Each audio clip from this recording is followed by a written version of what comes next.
Hello and welcome to Latest TV's Big News Show, live from the heart of Brighton. I'm Tatiana Sanchez and here are the headlines at 3 o'clock. Struck off, disgraced nurse banned after failing to report dangerous patients. A fair deal, city bus firms set down their rivalry for new ticketing scheme. I'm here this evening at the Amex Stadium for Brighton and Hove Albion's first 2015-16 season game against Nottingham Forest. Now, they ended their pre-season campaign on a high when they beat Sevilla 1-0, so hopefully they can start this season on a high as well. We saw the introduction of Bobby Zamora in front of the home crowd, so that was extremely exciting. And after this match, I'll be hearing from manager Chris Hughton and maybe a player as well. Time now for a quick look at the national and international headlines. And the Defence Secretary, Michael Fallon, believes that MPs should consider allowing Britain to bomb Islamic State targets in Syria as well as Iraq. The RAF has been carrying out strikes in Iraq since September. The UK does not need the backing of MPs to launch raids, but Mr Fallon said the Commons will have the final say. The Championship Football 2015-16 season started last night and Brighton and Hove Albion recorded their first season victory when they defeated Nottingham Forest in front of their home crowd at the Amex Stadium. The score of the game was 1-0 and it was Kazenga Luwalawa who scored that goal for the Albion. I'm here this evening at Backer for the launch event for the Brighton Digital Media Academy. All the partners will be here and we'll be chatting to them about why this event is so special and why they chose to take part. Dozens of local firms have signed up to support the Brighton Digital Media Academy, or BDMA for short. The idea is simple. Experts from the city's world-leading digital industry help youngsters gain skills.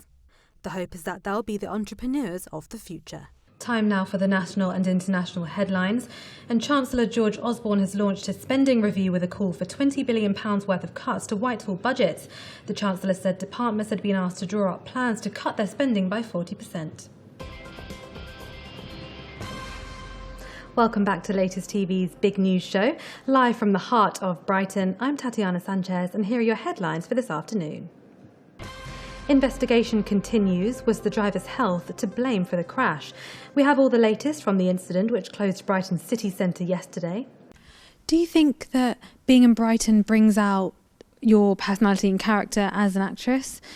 I think it's always nice to be closest to the people and the places that you feel comfortable with. Now, a multi-million-pound redevelopment of the city centre is set to start next year.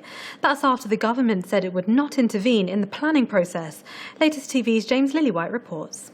What could be more painful, walking barefoot along Brighton Beach or running around the cycle track here at Preston Park for 4 back-to-back marathons, the equivalent to 105 miles? Well, we speak to Joe Addison and see how he prepared for this gruelling event. First and foremost, tell me how you're feeling after that win. A little bit probably relieved. Obviously new captain this year, but yeah, just pleased we got the win. I was pleased with a lot of performances out there. We were a bit unlucky the other night. We did a lot of things right, but yeah, to get the wins, more relief and pleased for the boys. I don't want to dwell on the result against Kent on Friday night, but what do you think went wrong and how do you think you corrected that today? I think for 90% of the game we actually did really well. Just those last 3 overs, we were pretty much in a position of exactly where we want to be. That's all from us here at Latest TV's Big News Show. I'll be back at 6 p.m. with a full news programme. I'll see you then.